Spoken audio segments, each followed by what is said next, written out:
Hey everyone, in this video I'm going to show you how to join the Slap Battles Discord server in just a few simple steps.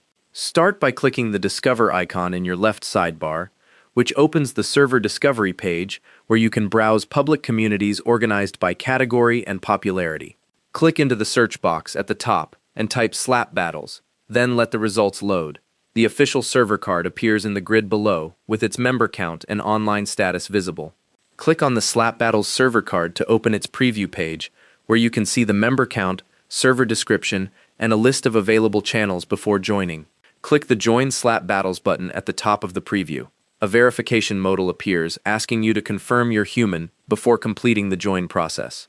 Check the I am human box and wait for the verification to process, which takes a few seconds to complete and confirm you're not a bot.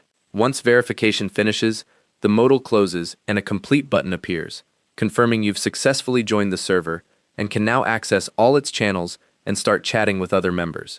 If the verification step fails or takes too long, refresh the page and try joining again. Occasionally, the check times out. After joining, the Slap Battles server appears in your left sidebar below your other servers, so you can access it anytime. If you want to leave the server later, right-click its icon in the sidebar and select Leave Server from the menu. You can also adjust your notification settings for the server by right-clicking its icon and choosing Notification Settings. And that's how to join the Slap Battles Discord server. Thanks for watching. Hope this helped.